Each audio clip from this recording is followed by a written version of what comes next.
poner el mensaje de error y debajo un return vacío y que salga directamente. En lugar de poner if, else, else if o if, else, queda una cadena ahí gigante. ¿Hay alguna forma de evitarlo?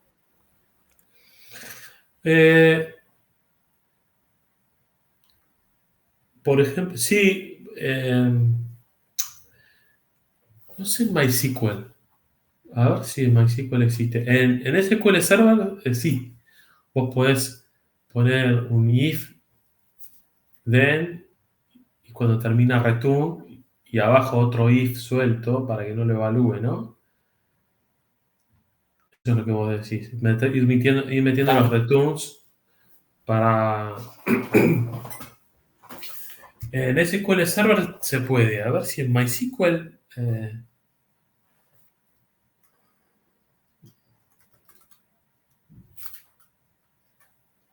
Y capaz que con un case, sé que digamos, en el apunte esto existe.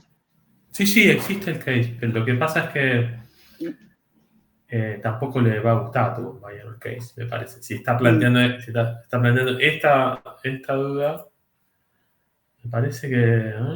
sí.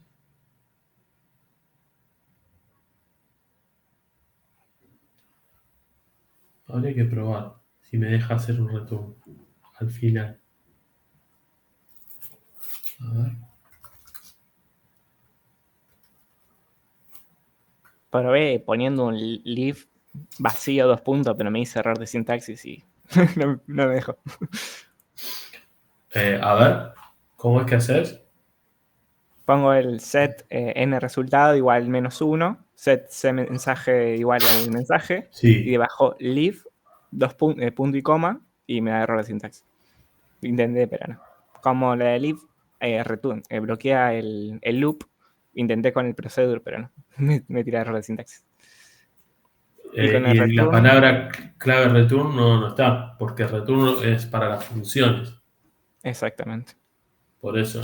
O sea, el tema es que procedimientos, por eso, depende del lenguaje. Esta parte ya no es ANSI SQL, no es estándar. Acá, estas cositas que tienen que ver con el flujo dependen de cada SQL. En el caso de SQL Server, si estoy haciendo un procedimiento, dentro del procedimiento, si uso la palabra return, ya devuelvo el control. Acá en MySQL se confunde el return con el return de la función. Eh, pero la verdad es que nunca me pregunté hacer eso en MySQL, porque no... A ver.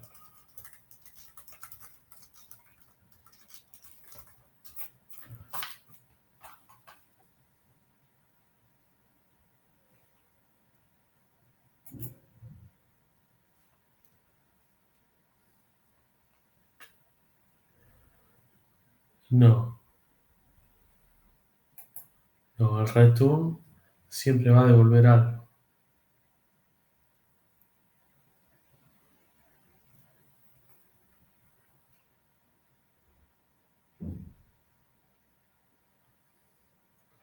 Ah, pero puedes usar el leave. ¿Y el leave no te funciona? Entonces será mi versión de MySQL. No. Porque tenés que armar un label.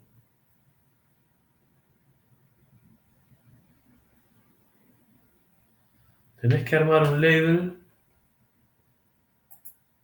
Claro, eso es lo que dice Sebastián. Está bien. Acá estoy viendo la documentación. Tenés que poner un label hacia el final. Entonces haces un leave hacia el final. ¿Entendés? Antes del end, tendrás que armar un label. Ahí, label fin. Ponele, no sé, algo así. Y del otro lado, de todos los lugares donde quieras irte, haces un leave fin.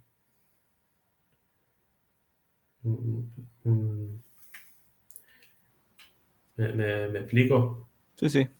Me tocará probarla. Sí. Igual,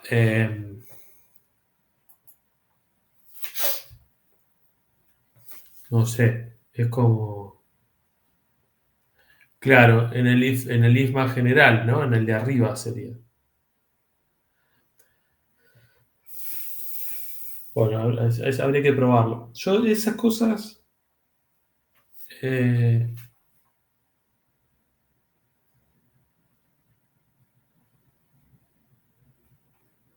a ver, sí.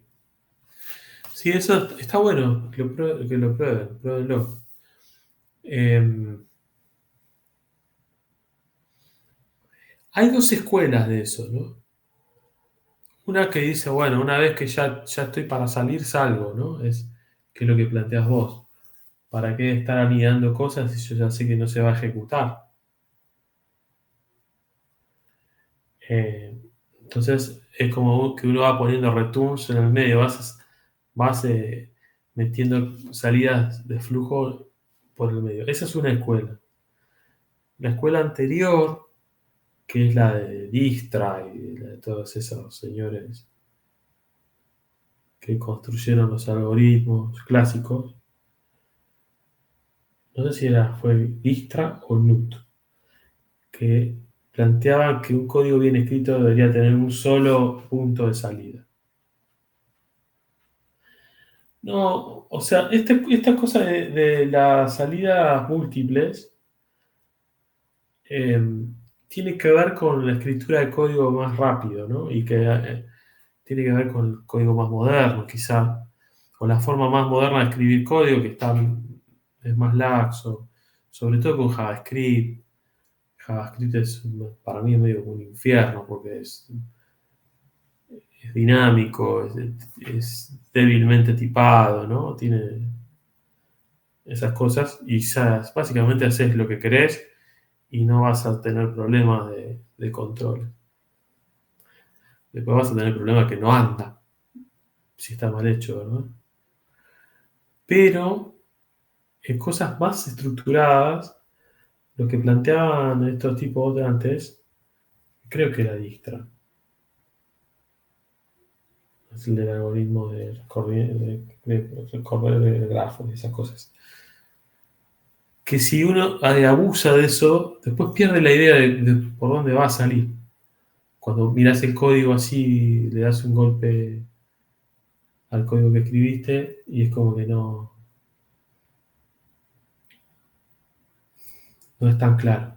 De hecho, si vos tenés un if, then, y un else if, y otro else if, y otro else if, o un switch case, como planteaba la compañera acá también, es como que te queda claro la estructura completa.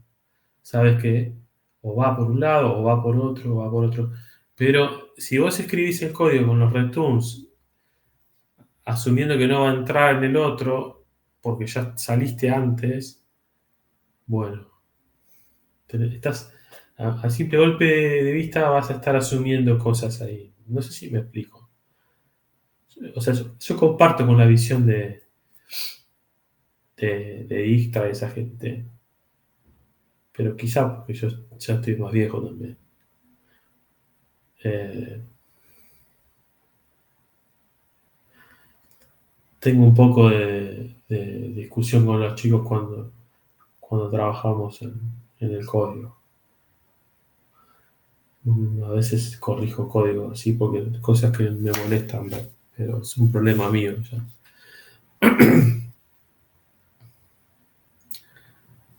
Eh, pero bueno, también es un tema de gustos.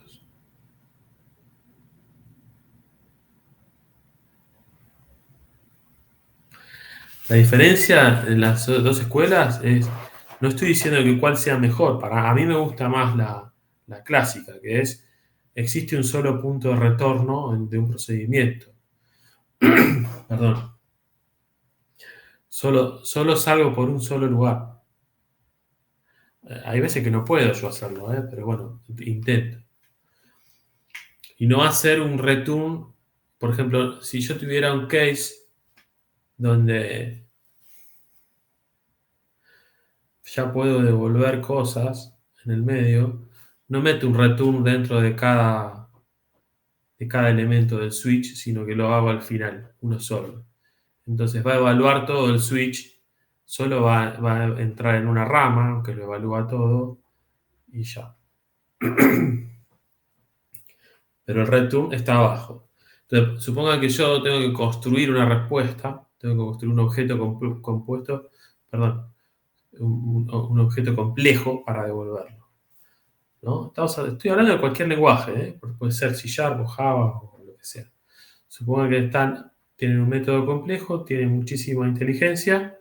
Bueno, el resultado lo devuelvo al final.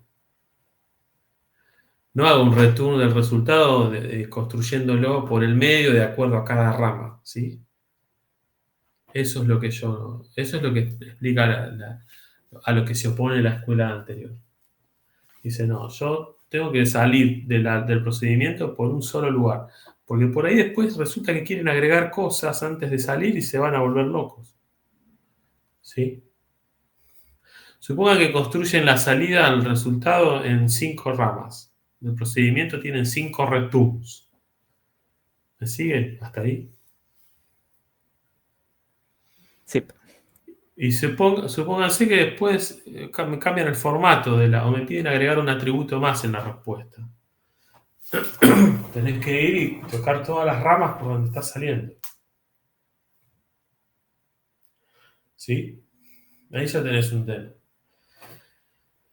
Vos me dirás, bueno, ¿es más eficiente? No, no es más eficiente porque después el lenguaje lo optimiza esto. Si vos tenés un if then else, todo bien armado, el precompilador te lo va a optimizar. No va a perder tiempo ahí. El tema es que molesta a la vista. Yo te entiendo, ¿eh? Es tener tantos if anidados. Por eso está el if. No, en vez de anidar if then adentro de otro y así, podés usar el if. Me parece que en MySQL no, pero en los otros lenguajes implementaron el else if para que vos puedas armar una especie de case. ¿Viste? Eso también. Esto igual son cosas que... ahora acá comentaban acá como si no hubiera un break en medio por medio. No, o sea, el break tiene que estar, si no el case no funciona. Pero acá, antes del break, harían un return. Antes de cada break hacen un return y el break ya ni se ejecuta. ¿Sí? Eso es lo que decía acá el compañero. Que es un estilo de programación ese, ¿eh? O sea, tenés un case, un switch, perdón, y entre case y case vas a tener un return. Y por ahí en algún caso sale y en otro no, porque tenés que hacer otra cosa más antes de salir, qué sé yo. Puede haber un sinfín de cosas. Pero bueno, esto no lo tomen como una regla, es más bien un estilo. A veces se puede aplicar, a veces no.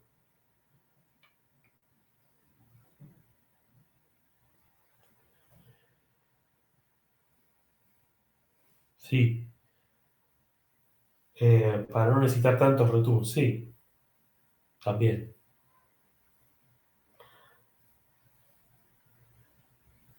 Pero bueno, ahí ya tiene que ver puramente con el estilo. Porque si está todo tan claramente separado, capaz que tengo que separar los procedimientos o los métodos de la clase, ¿no? O hacer cosas ahí medio separadas.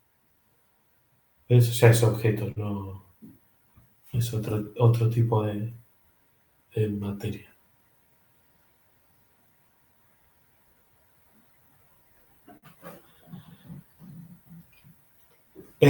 A ver, ¿a qué te referís? ¿Cruzarte con cuál de los dos?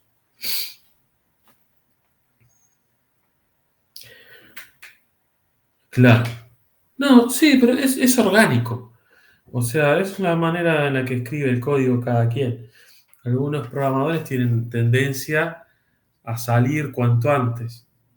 Entonces meten el return cuanto antes. Y otros tenemos una tendencia, que ahí me identifico yo, en dejar todo ordenado hasta el final y salir por un solo lugar.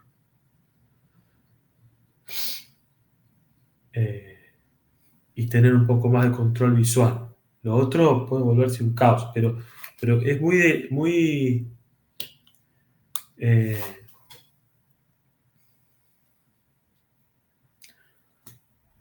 es muy del estilo de JavaScript.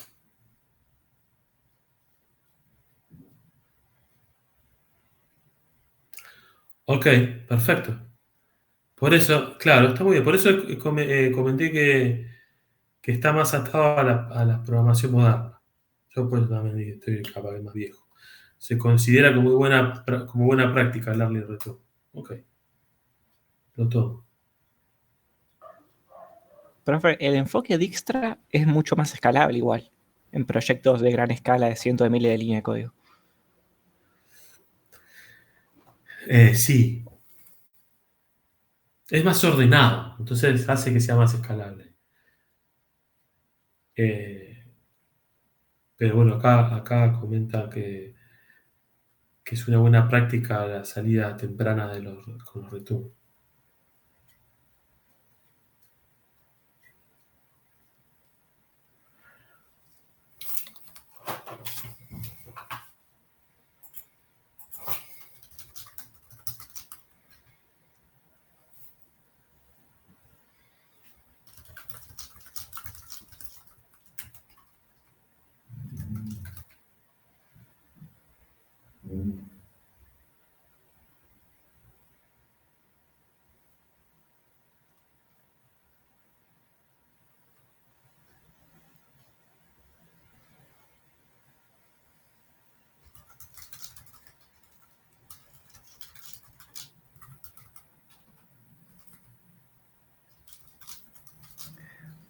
Pequeña consultita. Sí, Quizás esto ya es para la siguiente clase por el tema de triggers, pero a la hora de razonar cómo separar la funcionalidad del store procedure del trigger, ¿hay algún criterio que poder utilizar? es que son cosas distintas. O sea, un trigger puede ejecutar un procedure. Es simplemente eso. Nada más que el trigger hace justamente como su nombre lo indica, de disparador. ¿En qué momento se va a ejecutar ese código? Eso lo vamos a ver en la clase que viene. Pero no sé si te contesto, no sé si a qué te referís, a qué tipo de código corres. No entendí por ahí bien la pregunta. No, a la hora de plantear el problema, si es recomendable realizar una modificación en el store procedure o delegarle la tarea a que cuando se actualice la tabla, directamente el trigger se encargue de esa tarea y modularizar el código. No sé A si, ver, sí, pero ¿qué es un ejemplo? ¿Qué sería? por ejemplo, cuando en iniciar montaje insertás el vehículo en la relación de estación-trabajo, yo tengo un trigger que verifica en la actualización de esa tabla si el vehículo terminó para poder actualizar la fecha, el estado del pedido de entrega. Y claro, no sé si si lo correcto sería Por- modificarlo directamente al store procedure o delegarlo claro, al. ¿por qué no lo pondrías en el procedimiento? Y por un momento pensé que capaz centralizar todo en store procedure y que me quede un choclo de 500 líneas de código, capaz lo hacía un poco ilegible, sobre todo con el if help que me había quedado. Claro, no es eso, porque no es el espíritu del trigger. El espíritu del trigger es obligo a que el motor ejecute cierto código cuando pasa algo. Por ejemplo, cuando inserto o modifico un valor.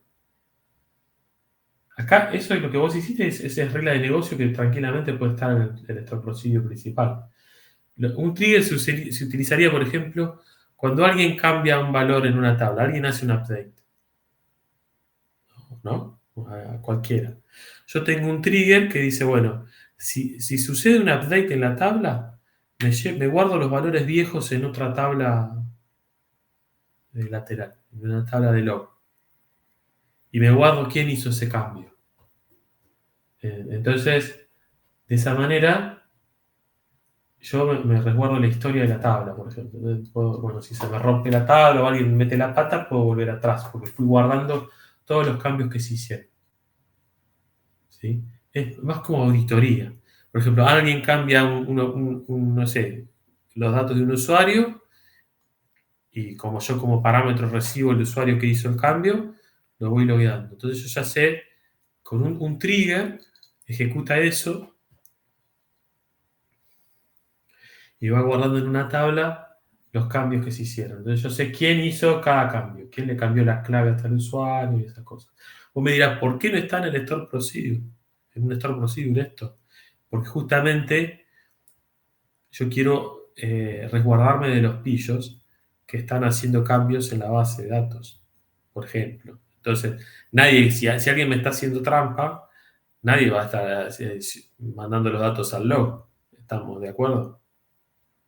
Si yo tengo a alguien que está haciendo cosas raras, nadie va a estar logueando, yo hice esto. Entonces, con un trigger, yo fuerzo este insert en la tabla de log. Cualquiera me haga una modificación en una tabla, el motor va y va a hacer ese registro. Sea que me estás modificando el dato desde el Workbench, o alguien se está conectando desde Java, o alguien se está conectando desde Python, o alguien hace alguna otra cosa rara. Si sucede un cambio en esa tabla, yo con un trigger que está en la base de datos, hago que me inserte el cambio en una tabla aparte. ¿Se entiende? ¿Para qué puedo usar un trigger? Sí, sí. Es cuando el que está ejecutando el trigger es la base de datos, no el usuario. Lo que vos planteás es una regla de negocio que tiene que ver con el usuario que está ejecutando esa tarea. Profesor, una consulta aquí, ahí pregunté, me entró una duda. Sí. Usted dice que si alguien se salta esta regla de seguridad si nosotros cambiamos algo a mano, a la hora de apretar el botón apply, de aplicar, el script se ejecuta, el trigger se ejecuta sí o sí. Claro, es que vos por ahí vas a ejecutar algo en esa tabla y ni siquiera sabés que hay un trigger dado de alta. No tiene que ver con el procedimiento que vimos hoy. Suponete que yo no sé, hoy estamos viendo la tabla de concesionarios, un procedimiento que da de alta en la tabla de concesionarios. Yo hoy creo un trigger que dice, si hay alguien que da, o sea, hablado coloquialmente, ¿no? Si alguno da de alta o modifica algún registro en la tabla de concesionarios, guardo los datos modificados en otra tabla. Y chao. Sí, eso está perfecto. Claro, pero eso se ejecuta solo. Eso está cargado en la base de datos. Por eso se llama triggers.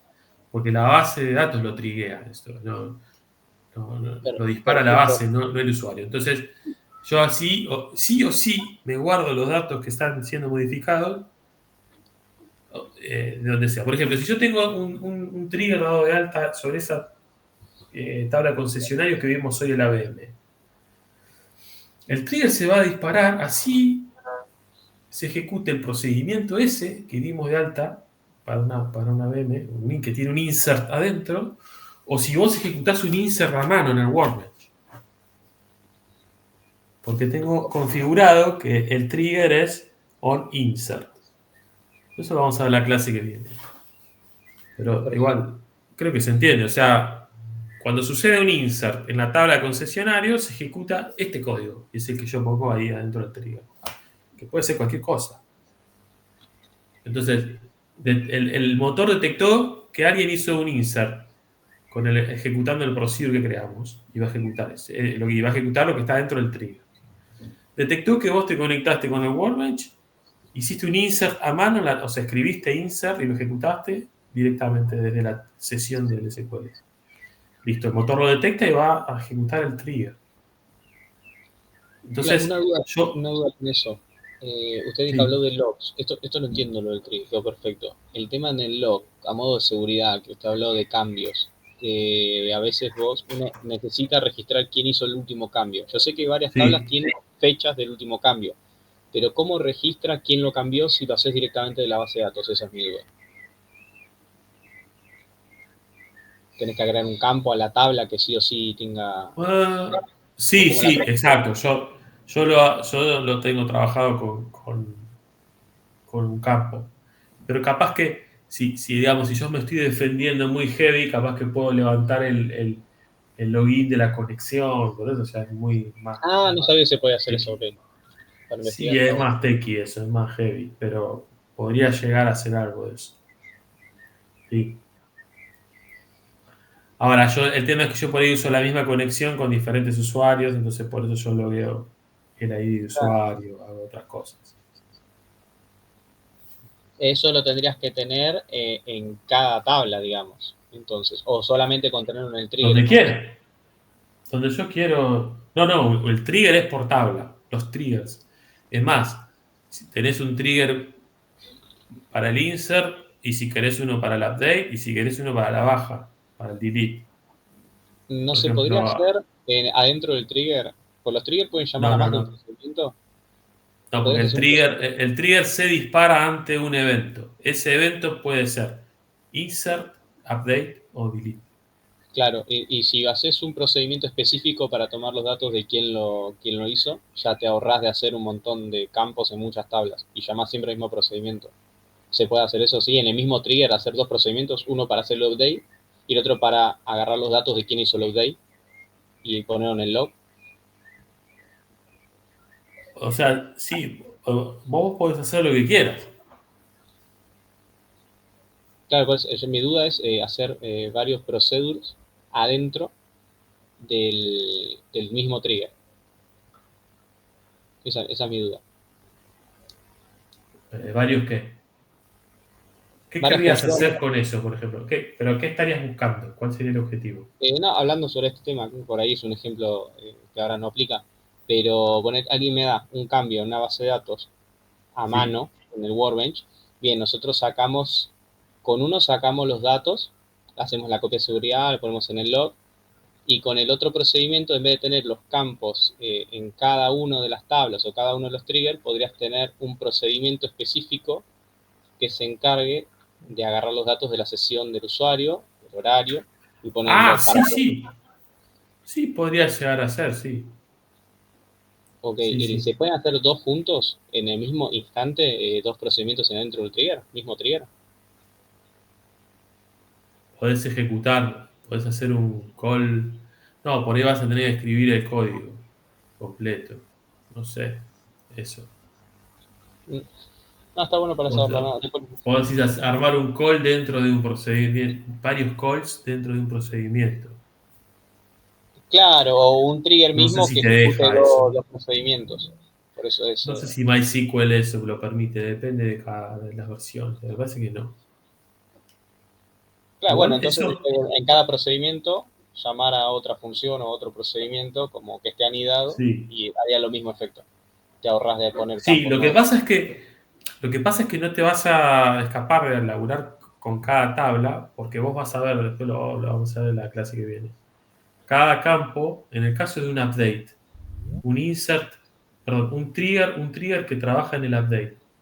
Vas a tener dos versiones de cada campo, new y old, Sí. ¿sí?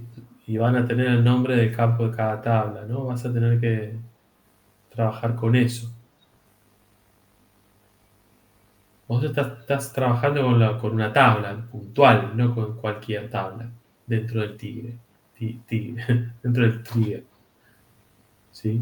O sea, dentro del trigger que está aplicando sobre una tabla, vos tenés los campos de esa tabla, no de otra o de cualquiera. Entonces es como que es bastante ad hoc la cosa. Y en el caso de un trigger de insert, tenés todos los campos en su versión new, o sea, el nuevo, porque solo hay un registro que estás por crear nuevo. En el caso de un update, un trigger lo creas en el update, tenés dos versiones por cada campo, el old y el new. Entonces vos podés hacer lo que querés, podés registrar la versión vieja del registro y la versión nueva, podés hacer cualquier cosa. Pero está muy atado a la definición de cada tabla. Por eso generalmente no se hace esto que vos comentás, salvo que en un SQL Server que es mucho más amigable, podés ejecutar sus rutinas y esas cosas adentro. un MySQL es medio doloroso, toda esa cosa. La sintaxis es medio como una goma. Pero No, yo no, igual no uso muchos triggers, porque es bastante... tiene bastante tendencia a generar conflicto después. Porque te olvidas del código que tenés metido en esas zonas de las tablas que son como oscuras. Por ejemplo, vos tenés un trigger que trabaja en el insert. ¿Sí? Estás logueando una tabla en cada insert. Después resulta que te cambian la estructura de la tabla y volaste a la miércoles una columna. La volaste. Listo, se te rompió. No vas a hacer un insert nunca más hasta que no vayas y toques el trigger y lo corrijas y le saques esa columna de donde lo estés usando, de dentro del trigger. Porque si no, no vas a poder insertar ningún registro. Y hasta que te des cuenta que es porque tenés en el trigger esa columna que sacaste y la estás usando ahí adentro, bueno, puede pasar muy poco tiempo si tenés muy buena documentación del proyecto, o te puedes llegar a volver loco si estás trabajando de manera más desordenada. o sea, te ¿Entiendes? te da seguridad, pero te saca un poquito de escalabilidad, por así decirlo. No, tenés que ser muy ordenado. Mm. Y te obliga a trabajar así ordenado y te obliga a tener con más papeles. Si tu proyecto es muy dinámico, a veces conviene no usarlo. Si tu equipo trabaja muy rápido, o sea, si el negocio muta mucho, tampoco. Yo no los uso. Pero en mi negocio, ¿no? En otros tipos de negocios sé que se usa mucho para auditar o para recuperar datos. Hiciste pelota en una tabla y la podés reconstruir gracias a esto. Y no tenés que levantar un backup completo de la base que pisas todos los datos, todos. ¿Se entiende? Hay cosas que para eso se usan mucho los triggers. Profe, no hay ninguna forma de indicar que el problema está en el trigger, porque cada vez que me daba un problema en el trigger, él me decía, falla el procedimiento, pero nunca fallaba el procedimiento, era siempre el trigger. Exacto. Ah, bueno, este pasó. ¿Hay alguna forma de, como no me deja tampoco, si no recuerdo mal, los select en los triggers no te deja devolver valores, como para poner un mensaje de falla acá? No, no. ¿No hay alguna forma de que el propio SQL te indique la línea en donde falla, en lugar de No, la función? no, es un dolor de cabeza. Depende, en ese, ¿vos que laburás con SQL Server o MySQL? MySQL. Sí, por eso no, MySQL es una porquería para esto. No, no, no. A Me mí no me alegra, gusta. me alegra que lo haya dicho. Sí, sí, sí. O sea, nosotros enseñamos MySQL porque es open source y aparte de nada, es lo que más se usa en proyectos de este estilo. Chiquitos, webs o open source, o por donde uno empieza a trabajar. Pero el motor es un dolor de cabeza. Postgre es mejor que MySQL, pero también tiene sus rollos. Eh, SQL Server es mejor para todo, pero es pago. Por ahí pueden empezar, si quieren, a trabajar en un SQL Express. SQL Server Express. Pero se banca a bases chicas. MySQL se banca a bases grandes porque es open source. Postgres es mejor, pero también tiene cosas que no, es una patada en la cabeza. Igual el tema de los triggers es oscuro. Y en MySQL, en Oracle, en SQL Server, es oscuro en todos lados. Es medio vidrioso. Cuando tienen un quilombo en el trigger, después te va a fallar el procedimiento que hace un insert y no vas a saber bien por qué hasta que te das cuenta. Hasta que agarrás y haces el insert, lo ejecutás a mano y ahí empezás a tener un poco más de feedback. Y ahí hasta que se te prenda la lamparita y te enteres. ¿Ok? Sí, sí. 4 horas evaluando. Claro, sí.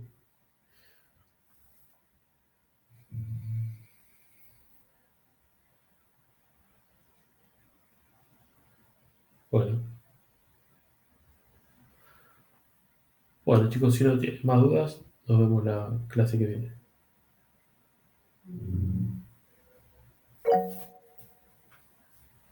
Sí, Sebastián.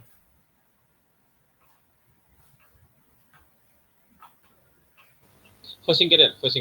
Quería escribir Ah, igual. ok. Ok, no hay problema.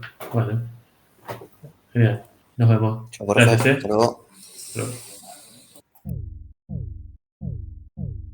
Nos vemos.